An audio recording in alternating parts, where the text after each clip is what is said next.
Nation new India channel में आपका हार्दिक स्वागत है। आज हम भारत की राजधानी दिल्ली के अंदर हम बात कर रहे हैं करोल बाग से। गोल्डन मेमोन पैलेस जो कि अजमल खां पार्क के पास में है, और आज हम बात करेंगे ऐसे समाज सेवी जिन्होंने पूरा जीवन अपने समाज की सेवा में लगा दिया। और हमारे बीच में वरिष्ठ समाज सेवी शिव शरण पिप्पल जी, आइए हम उनसे बात करते हैं कि आज जो प्रोग्राम रखा गया है यहाँ पर गोल्डन मेमोंटम के अंदर के जो समाज सेवी हैं और स्वतंत्रता सैनी हैं उनका यहाँ स्वागत किया जा रहा है। और आइए हम बात करते हैं। सर, आपका नेशन न्यूज़ इंडिया चैनल में आपका हार्दिक स्वागत है। धन्यवाद।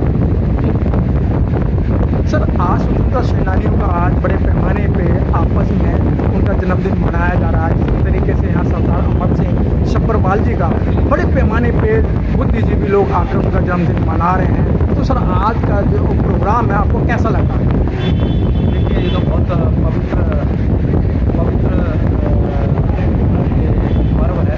मैं इसे पर्व की संज्ञा दूँगा कि जिस तरीके से आज़ादी का आंदोलन इतने लंबे काल तक चला और उसमें बहुत सारी परेशानियाँ भी आई और बहुत सारे ग्रुप वहाँ बन गए थे, लेकिन उन सब ग्रुपों को जुटा बताया देश की मुक्ति के साथ और देश की आज़ादी के साथ उन्होंने अपने को मिक्स किया और एक ऐसा भारत बनाने की कोशिश की जो अंग्रेज इस देश में शोषण करने के लिए उसमें एक अलग लगाया आज़ादी का एक आंदोलन था।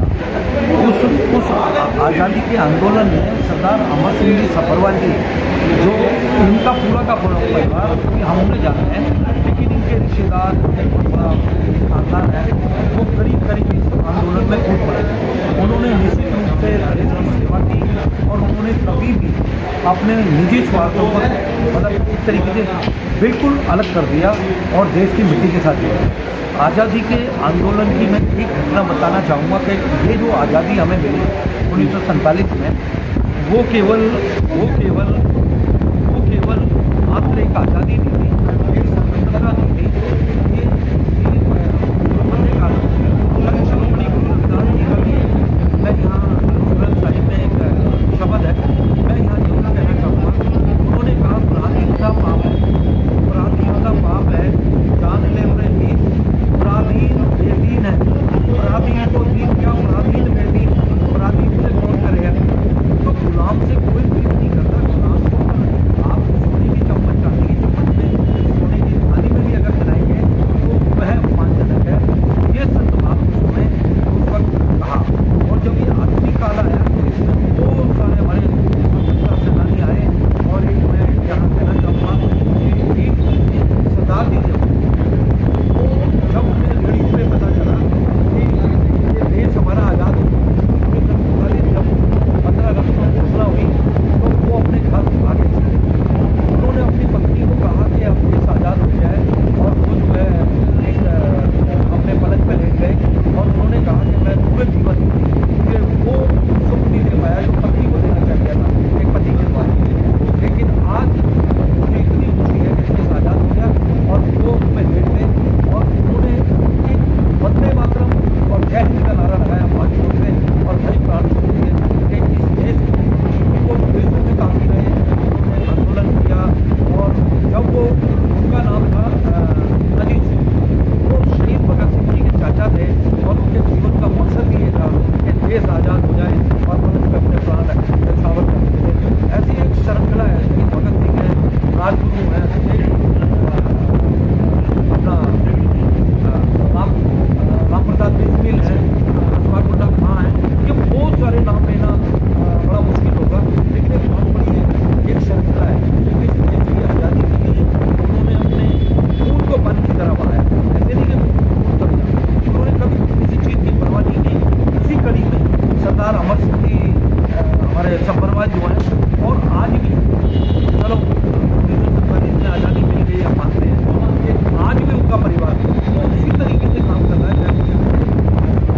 सब्बरवाल भैया और वो उसी तरीके से लगा हुआ है कि हमारी। अच्छा पिप्पल साहब, ये पता लगा है कि जो सरदार अमर सिंह सब्बरवाल जी जो थे वो करोल बाग के ही रहने वाले थे, शायद करोल बाग के अंदर ही पैदा हुए। जिस तरीके से अभी मंच के द्वारा बताया गया। तो इस तरीके से भी आपकी एक बहुत बड़ी भूमिका बनती है कि उनका मान सम्मान करना बिल्कुल होना चाहिए। मैं कहता हूँ कि ये अपना फ्रीडम फाइटर की संस्था जो उनके बेटे ने बनाई हुई है, बेहतर होता और सम्मानजनक और भी होगा कि हम लोग करते हैं इस कार्यक्रम को, हम लोग करते हैं करोलबाग का सामूहिक रूप से मनाया जाता है। उनके परिवार ने मनाया, हम उनके साथ हैं, लेकिन मैं समझता हूँ आगे करोलबाग के लोग, करोलबाग तो बड़ा नाम रहा है आज़ादी के आंदोलन में, यहाँ से आंदोलन चला है। यहाँ आपको बताया कि आज़ादी के बाद जितने भी राजनेता हैं करोलबाग को उन्होंने समझ चाहे कोई भी जी।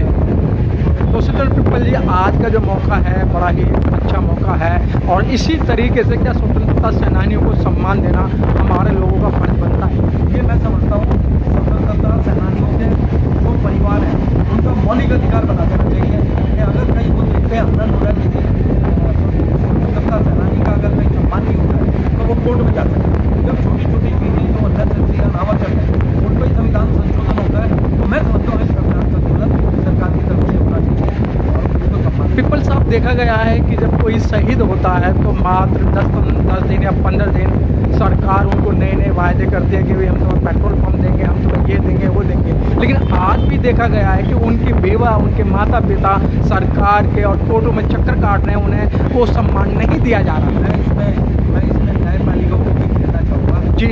अगर ये राजनीतिक कारणों से, अपने स्वार्थ के कारणों से अगर वो उनको नहीं कर पाते तो निश्चित रूप से यहाँ न्यायपालिका का कर्तव्य भी जाता है।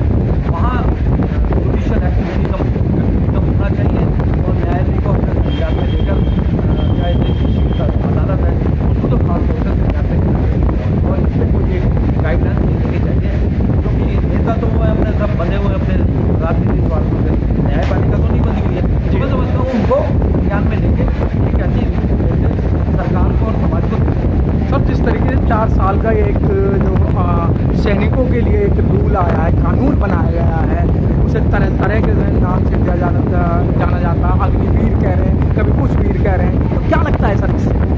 देखो ये एक मैं समझता हूँ राजनीति से, सर राजनीति नहीं है सर, 4 साल का जो एक कौन माँ बाप अपने बच्चों को बॉर्डर पर भेजे 4 साल के लिए? मेरा कहने का मतलब ये है कि मैं समझता हूँ इसमें राजनीति की हो जी। सरकारों को ऐसे जहाँ मिलिट्री और आस्था सरकार, देखो हम राजनीति में कहीं भी जुड़े हो सकते हैं जी। लेकिन कोई भी पार्टी है, इंडियन पार्टी, नाम लेने से कोई पार्टी, हाँ।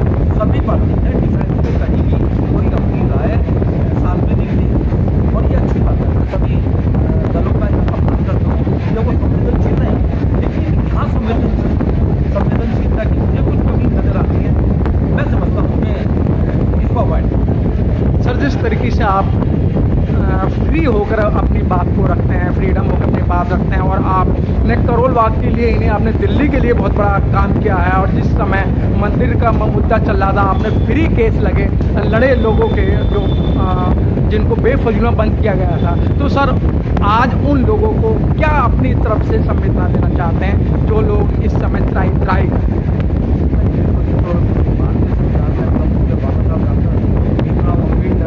अगर मौलिक अधिकार रखें, मौलिक अधिकार के भाग में राज्य के नीति निर्देशक कानून है जो राज्य मतलब ये कहा बचाना ये वाला नहीं, स्टेट ये वाइड है जो हमारा देश है कोई कोर्ट ने कहा कि अगर कोई नाबालिग से अगर कोई स्वेच्छा से भी अगर संबंध बनाता है वह भी गैर माननीय है कि वह स्टेट के खिलाफ है, देश के खिलाफ जो कोई निगली इसी तरीके से मैं कहता हूँ कि ये कल्याणकारी राज्य आप चार इसका पालन होना चाहिए, सरकार को पूरी तन्मयता से काम करना चाहिए। अगर बहुत बड़े बड़े राजे लोग आए, बड़े बड़े राजे आए, बड़े बड़े राजे महाराज आए और वो चले गए, और क्यों चले गए? क्योंकि वो जब कल्याणकारी राज्य सबसे अपेक्षा होती है, तो अगर आपको कुछ बताए तो ये कार्य करना पड़ेगा।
the bell icon on the YouTube app and never miss another update.